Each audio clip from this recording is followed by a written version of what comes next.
이번 동부전선 GOP 총기 난사 사고를 보면서 지난 2005년 경기도 연천 28사단에서 벌어진 총기 난사 사고 떠올리는 분들 많습니다. 당시에 장병 8명이 숨지고 2명이 부상당한 참사였는데요. 사고 이후에 우리 군은 대대적인 병영 문화 개선 대책을 마련하겠다고 밝혔습니다. 그런데도 또 이런 사고가 거듭되고 있습니다. 2005년 연천 총기 난사 사고 당시에 국회 국방위 진상조사위원이었던 임종인 전 의원과 함께 말씀 나눠보겠습니다. 의원님 나와 계십니까? 예, 안녕하십니까. 임종인입니다. 예. 자, 연천 사고는 꼭 9년 전이었는데요. 그때도 6월이었더라고요. 예, 6월 19일 날 새벽에 일어난 사건입니다. 예, 당시에도 충격이 굉장히 컸지요? 예, 그렇습니다. 예. 국회 국방위 소속이셨는데 사고 정확하게 기억하십니까? 예. 그 사건은 2005년 6월 19일 새벽에 연천군 비무장지대 내에 있는 육군 28사단 소속 GP에서 일어난 총기 난사 사건입니다. 그래서 8명이 사망하고 2명이 부상했는데요. 저희들이 국회의원들이 국방위원들이 바로 그 다음 날 20일 날 현장을 방문해서 현장을 살펴봤고, 그리고 그 가해자였던 김일병을 면담했고, 그리고 그 같은 내무반에 있었던 사병들도 몇 명 면담을 하고 왔었습니다. 예. 그러니까 휴전선 감시초소 GP에서 김일병이 이 수류탄 던졌어요, 생활관에. 그리고 수류탄 던지고 총기를 난사했다. 기관단총 44발을 쏜 사건입니다. 아이고, 44발. 6명이 현장에 특사하고, 그다음에 체력 훈련장으로 이동해서 그곳에 GP 장인 중위를 사살한 사건이었습니다. 예. 당시 김일병이 총기 난사 사고 일으킨 이유는 뭐였죠? 집단 따돌림이었습니다. 집단 따돌림. 예. 김일병이 한 6개월 됐는데요. 김일병이 좀 여러 가지 능력이 좀 부족했던 건 사실 같고요. 그런데 한 30여 명만 외따로 생활하는 데가 비무장지대 안에 있는 경계초소 GP거든요. 거기에서 계속적으로 따돌림을 받고 욕설 받고 집단적으로 그렇게 따돌림을 당하니까 격분해가지고 새벽에 이렇게 쏜 사건입니다. 왕따와 따돌림에 그 분노가 쌓였다가 폭발한 거예요. 예. 그렇습니다. 임종인 의원께서 그 당시에 직접 만나보셨죠, 김일병을? 물론 만나봤습니다. 예, 어떻게 이야기하던가요? 근데 우선 너무나 순하게 생겼었고요. 예. 그래서 놀랐습니다. 근데 그 친구 하는 이야기가 제가 놀란 말 중에 기억나는 게, 죽은 8명 중에서 6명은 자기가 죽였어야 마땅하고, 그런데 2명은 엉뚱한 사람이 죽었다. 자기한테 잘해준 사람이었다는 얘기가 있었고요. 2사람은 죽였어야 되는데 못 죽였다, 이런 얘기를 하더라고요. 놀랬고요. 그다음에 다른 사병들, 같은 내무반 사병들 이야기를 들어보니까 조금 욕했고 못한 것을 지적했을 따름인데 이런 일이 벌어지다니 정말 자기들도 이해할 수 없다. 그런 또 다른 이야기를 했었습니다. 네. 이 왕따와 따돌림에 대해서 어떻게 보면 느끼는 온도차, 인식차가 굉장히 심하죠. 컸군요. 예. 당하는 사람은 집단적으로 30여 명에게 계속 당하기 때문에 그런 거거든요. 그런 심하게 느끼는데 네. 가해자들은 각각의 경우는 별거 아니고, 보통의 경우는 간심사병 문제지만, 간심사병이라고 하고 옛날 걸로 말하면 고문관이라고 하는데 뭘 좀 잘 못하는 사람이 있죠. 왜냐하면 사람의 능력이 다 같지 않은데 증병해서 똑같은 능력을 요구하기 때문에 일어나는 거예요, 군대에서.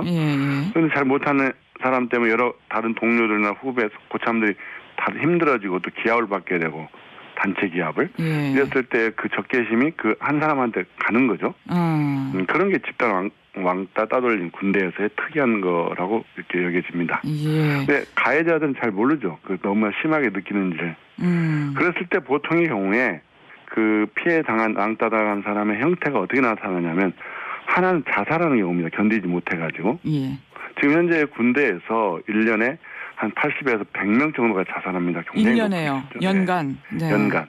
그리고 사고까지 합쳐서 1년에 사망하는 사람이 많이 줄었기는 했지만 약 150명입니다. 근데 자살이나 뭐 사고사의 경우나 가족들의 입장에서는 군에 맡겼는데 전부 다 날벼락 아닙니까? 그렇죠. 그러니까 자살의 경우도 여러 가지 원인이 있는데, 군대 내에서 한 사건은 사회하고 다르게 봐야 된다고 생각합니다. 자, 당시 사고는 그래서 그 결론이 나기로 김일병은 지금도 수감 중인 걸로 알고 있고요. 네. 사형 판결을 받고 3심까지 사형 판결 확정이 됐습니다. 아직 집행은 하지 않고 있는 걸 알고 있습니다. 그렇군요. 예. 그 당시 국방위 진상조사위원으로서 활동하시면서 여러 가지 생각을 많이 하셨을 텐데요. 이번 총기 난사 사고를 지켜보면서 좀 비교해 볼 대목이 있을까요? 예, 이번 총기 사건의 경우는 일병이 아니라 병장이 했다는 게 놀랍습니다. 이 임병장은 9월 16일 저녁 예정이라 하는데 저녁 예정인 저녁을 3개월 남겨놓은 병장이 그렇죠. 이 집단적으로 이렇게 사살하는 경우라는 전 기억이 없습니다. 그런데 이 사건 전에 2011년에 예. 강화도 해병도에서 김상병이 예. 또 집단 난사 사건을 일으킨 적이 있습니다. 그래서 예. 4명이 사망했는데 예. 이 사건하고 좀 비슷하지 않은 생각됩니다. 이 사건은 김상병이 이른바 해병대 특유의 기수열에 기수 대접을 안 해주고 동료들이 그러면은 고참도 안 해주고 밑에 있는 사병들도 안 해줍니다. 그래서 밑에 있는 사병들이 반말하고 욕도 하고 이렇게 돼서 완전히 집단 따돌림을 당하는 거거든요. 예. 그 여기 앙심을 품고 일으킨 사건인데 이 사건의 경우에도 정확한 진상은 나와봐야 알겠습니다만은 병장 대접을 안 해준 거 아니냐. 이 친구가 관심사병이고 능력이 좀 모자라고 그래서 집단 따돌림을 한 게 아니냐 이런 의심이 듭니다. 예. 특히 조준 사격을 했다 이런 이야기도 나오는 걸 보면 그럴 가능성이 높아 보이지요. 예. 그러니까 이 임병장이 그 주간 근무를 마치고 오후 8시 15분쯤에 예. 그 바깥에서 몇 명을 쏘고 3명 쏘고 그다음에 또 생활관 내무관에 들어가서 또 3명을 정확히 쏘았다는 거거든요. 예. 그런 걸 봤을 때 그런 의구심이 듭니다. 집단 따돌림이 아닌가. 예. 그리고 할아버지가 한 달 전에 휴가 나온 손자가 얼굴이 반쪽이 됐고 말수도 없고 부대 하나 좋지 않은 일이 있었는지 걱정을 했다. 이런 이야기를 하셨다고 그래요. 예. 그러니까 충분히 그럴 개연성이 있어 보인다 하는 말씀이시고. 이 임병장이 정신 이상이 아니면은 괜히 이 동료들을 살해하는 경우는 없거든요. 예. 그래서 그 조사를 잘 해봐서 그 원인과 원인을 규명해서 이제 다시는 그러한 불행한 일이 없도록 국방부는 대책을 세워야 된다고 생각합니다. 예. 특히 또 부대 내 관리 문제도 좀 짚어봐야 될 것 같아요. 관심병사였다고 하는데 이게 오히려 관심은 제대로 받지 못했다는 거 아니에요? 네. 2005년도 연천 사건을 계기로 군대 내에서 군 병역 문화를 바꾼다고 해서 많이 바뀌었습니다.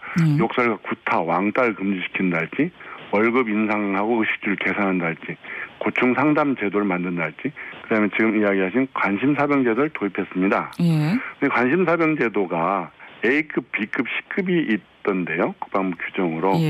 그 A급은 어떤 경우가 A급이냐면 자살 우려자, 그다음에 사고 유발이 아주 높다고 인정되는 자 이런 사람은 A급이고 B급은 중점 관리당원으로 결손 과정, 신체적 결함, 구타 및 가혹행위 우려자 이런 사람 돼 있습니다.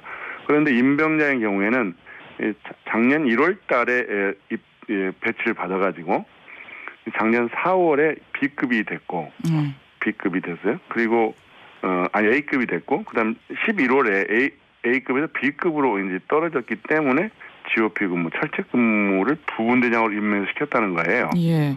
그러니까 지금 22사단이 관심사병이 20% 정도 된다는데 좀 보면 전체 병사 5분의 1이 관심사병이라면 이건 문제잖아요. 그것은 이것 때문에 그렇습니다. C급 보호 대상자 중에 6대 100일 미만자나 허약 체질자는 관심사병으로 되기 때문에 그런 것이지 20%가 문제가 있다 이렇게 보기는 어렵다고 보여집니다. 네. 그럼 어떤 좀 제도 개선이 필요할까요?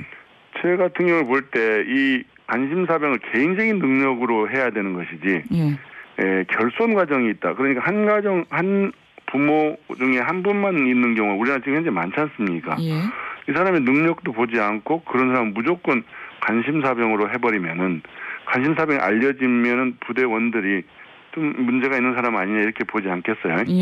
그런 문제가 있는 것 같고요.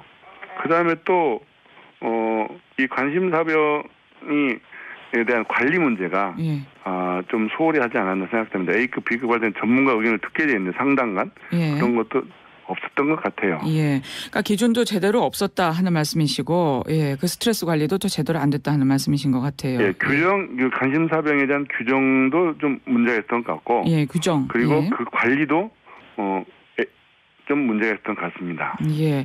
그래서 이번에도 이걸 뭐 좀 개인적인 문제로 볼 게 아니라 어떤 구조적인 문제로 군에서 대응을 해야 될 것 같은데요. 그러니까 이 GOP 근무라는 게 굉장히 힘이 들거든요. 예. 지금 아까 그 2005년에 했던 연천 사건, 2011년에 했던 강화도 해병대 사건, 그리고 이번에 고성 사건도 전부 다 실탄 지급하는 비무장지대에 근무하는 데서 일어난 사건이거든요. 예. 실탄이 지급되고 또 애들이 힘이 듭니다. 예. 이번의 경우에도 주 야간 근무를 계속 하다 보니까 잠도 제대로 잘 못 자고 예. 또 근무 끝나고도 또 잡벽도 해서 굉장히 다들 힘들었다고 그래요. 예. 그 힘든 것에 대한 그런 어떤 것이 한 사람한테 집중되거든요. 예. 이런 거 아닌가 생각돼요. 예, 알겠습니다. 여기서 오늘은 좀 말씀 정리하죠. 잘 들었습니다. 임종인